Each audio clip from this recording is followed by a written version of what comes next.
দোসররা আবার চক্রান্ত শুরু করেছে 15 আগস্টকে কেন্দ্র করে। প্রকাশ্যে নিজের পরিচয় তুলে ধরলেন ঢাকা বিশ্ববিদ্যালয় শাখা ইসলামী ছাত্র শিবিরের সভাপতি সাদিক কায়েম। 21 সেপ্টেম্বর সামাজিক যোগাযোগ মাধ্যম ফেসবুকে নিজ টাইমলাইনে এক স্ট্যাটাস দিয়ে প্রকাশ্যে আসেন তিনি। মেধাবী এই ছাত্র শিবির নেতা স্নাতক ও স্নাতকোত্তর ফলাফলে নিজ বিভাগের মধ্যে তৃতীয় হয়েছিলেন। এই ফ্যাসিবাদের দোসরদেরকে যেখানে পাবেন তাদেরকে আপনারা থানায় ধরিয়ে দিবেন, আপনারা পারবেন তো? ঢাবি ক্যাম্পাসে প্রায় এক যুগেরও বেশি সময় পর প্রকাশ্যে এসেছে বাংলাদেশ ইসলামী ছাত্র শিবির। জামাত ইসলামের আলোচিত এই ছাত্র সংগঠনের প্রকাশ্যে আসার ঘোষণার পরে ক্যাম্পাস জুড়ে সাধারণ শিক্ষার্থীদের মধ্যে এ নিয়ে চলছে আলোচনা। গত আগস্টেও অভ্যুত্থানে সংগঠনটির নেতাকর্মীদের ভূমিকা নিয়েও সাধারণ শিক্ষার্থীদের মধ্যে দেখা দিয়েছে কৌতূহল। 21 সেপ্টেম্বর নিজের ভেরিফাইড ফেসবুক অ্যাকাউন্টে এক পোস্টে সাদিক কায়েম বাংলাদেশ ইসলামী ছাত্র শিবির ঢাকা বিশ্ববিদ্যালয় শাখার বর্তমান সভাপতি হিসেবে দাবি করেন।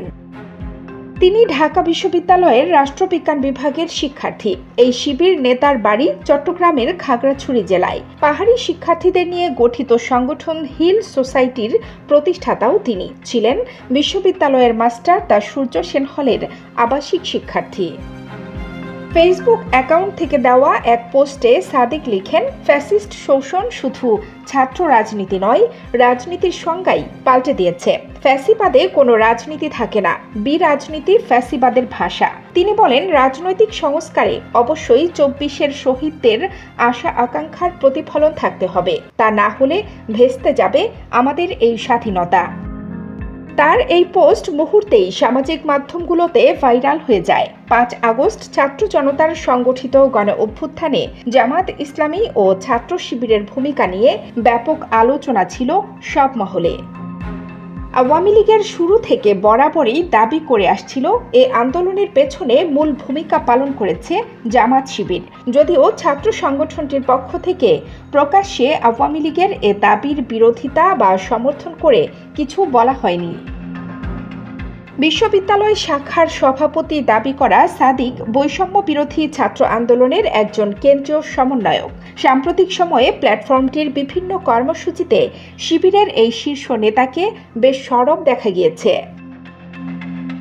ক্যাম্পাসে সাদিক কায়েম পরিচিত হওয়া সত্ত্বেও তিনি এতদিন বিষয়টি কিভাবে লুকিয়ে রেখেছেন তা নিয়েও অনেকে বিস্ময় প্রকাশ করেছেন।